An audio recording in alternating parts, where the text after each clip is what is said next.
Y la verdad es que con la gira del presidente Donald Trump en los países árabes, en los países, está buscando dimensionar su potencial económico y sus conquistas económicas y buscando actualizarla en función de aquel listado de aranceles al más alto nivel y que ya ha estado encontrándose con sí mismo.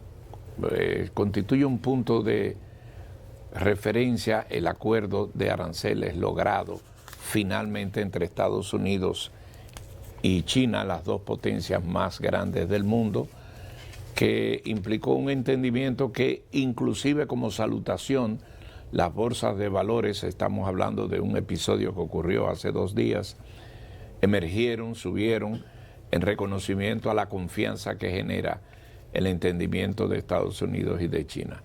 Aquí usted puede ver varias aristas de esto.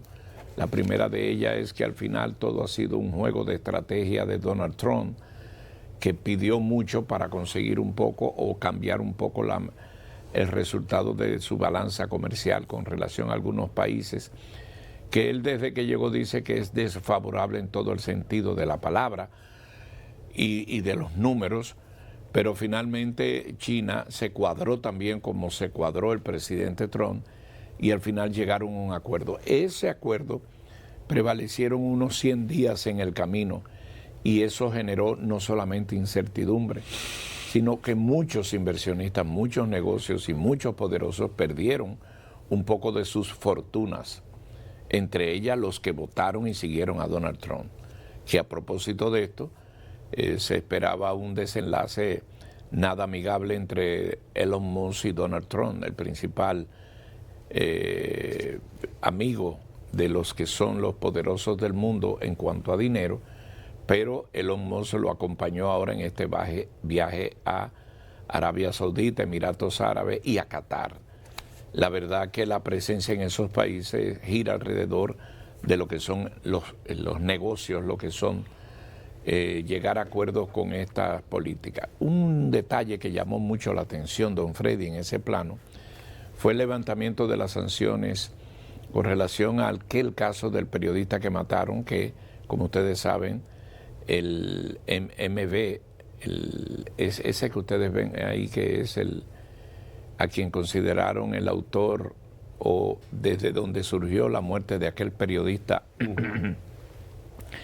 en su propio terreno, en una embajada, en un territorio inadecuado, Estados Unidos le levantó la sanción. Miren ustedes ahí en esa foto Elon Musk, con ese gran poder económico que son estos países, que ese triángulo de países árabes genera un gran potencial. En Qatar sigue siendo noticia de controversia, sobre todo para Estados Unidos. Y usted una buena venta, Trump ayer, 212 aviones Boeing a Qatar. Para rescatar un poco la situación que había con esta empresa, que fruto de las medidas de Trump bajó en el mercado y estuvo a punto de quiebra, porque China le rechazó la compra de una cantidad de aviones. Ahí en Qatar, a propósito de aviones, Trump dio por aceptado nada más y nada menos que la donación de un avión a Donald Trump. Sí. Que lo va a utilizar como Air Force One, de acuerdo con las informaciones que el propio Donald Trump dijo. Pero tú sabes que los regalos que recibe el presidente norteamericano no son de él. No, claro que no. Eso es del cargo. El Estado.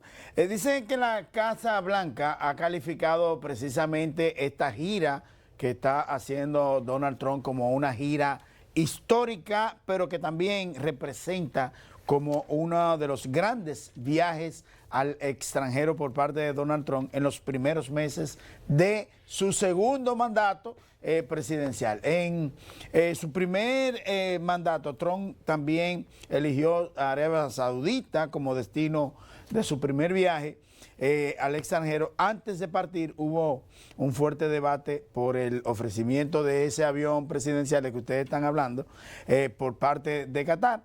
El presidente norteamericano de acuerdo con las informaciones que se vierten desde la Casa Blanca, lo que intenta es asegurar el libre tránsito de mercancías por el Mar Rojo.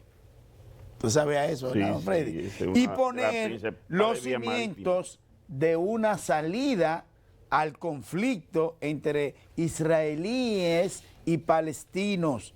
También en ese complejo tablero geopolítico sirio tras la caída de la dinastía de Al-Assad. Como ustedes comprenderán, el presidente Donald Trump va a seguir en esta gira por esta zona.